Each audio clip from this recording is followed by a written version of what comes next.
मध्य प्रदेश में कौन होगा बीजेपी और कांग्रेस से सीएम उम्मीदवार? शिवराज और कमलनाथ ने किया है सीएम उम्मीदवारी का दावा। सिंधिया और दिग्विजय सिंह भी दावेदारों की कतार में। दूसरे नेताओं ने भी सीएम पद पर लगाई आंख। मध्य प्रदेश में विधानसभा चुनाव 10 महीने बाद होने हैं, लेकिन चुनाव की गर्मी अभी से दिखाई देने लगी है।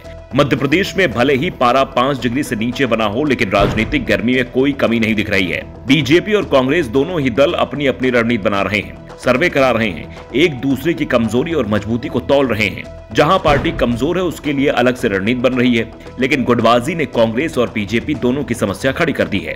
बीजेपी के अंदर शिवराज सिंह चौहान और ज्योतिरादित्य सिंधिया का दावा मजबूत माना जा रहा है। शिवराज इस समय प्रदेश के सीएम हैं। उनके नाम मध्य प्रदेश में सबसे लंबे समय तक सीएम रहने का रिकॉर्ड है। सिर्फ मध्य प्रदेश ही नहीं, शिवराज बीजेपी की ओर से सबसे ज्यादा समय तक सीएम रहने का रिकॉर्ड बना चुके हैं। अपना यह कार्यकाल जब वो समाप्त करेंगे तो करीब 17 साल सीएम रहने का रिकॉर्ड वो बना चुके होंगे।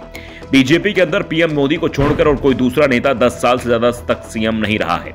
पीएम मोदी 12 साल से ज्यादा वक्त तक गुजरात के सीएम रहे थे। उसके बाद वो देश के प्रधानमंत्री बन गए, लेकिन अब शिवराज की कुर्सी संकट में दिख रही है। ज्योतिरादित्य सिंधिया से उन्हें सीधे चुनौती मिल रही है।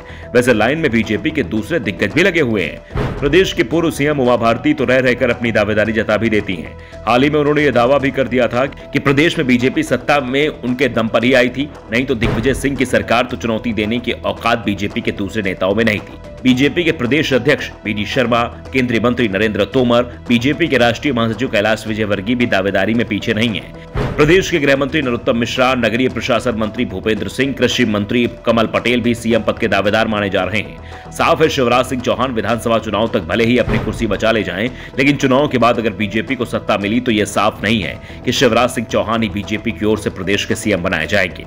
दूसरी ओर कांग्रेस में भले ही कमलनाथ ने सीएम पद को लेकर दावा कर दिया है, लेकिन पार्टी हाईकमान ने उनके नाम पर मुहर नहीं लगाई है। पार्टी के राष्ट्रीय अध्यक्ष पद की दौड़ से चूके दिग्विजय सिंह का नाम भी सीएम पद की रेस में शामिल बताया जा रहा है, लेकिन कमलनाथ की दावेदारी को सबसे ज्यादा चुनौती आदिवासी नेता कांतिलाल भूरिया से मिल सकती है।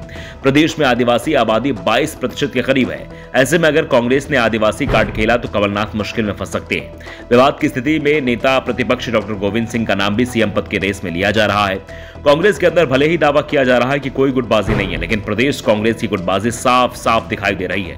विधानसभा के शीतकालीन सत्र में कांग्रेस शिवराज सरकार के खिलाफ अविश्वास प्रस्ताव लेकर आई थी, लेकिन पार्टी के ही अविश्वास प्रस्ताव से कमलनाथ ने दूरी बना ली। उन्होंने अविश्वास प्रस्ताव में चर्चा में हिस्सा ही नहीं लिया और न ही विधानसभा की कार्यवाही में शामिल हुए।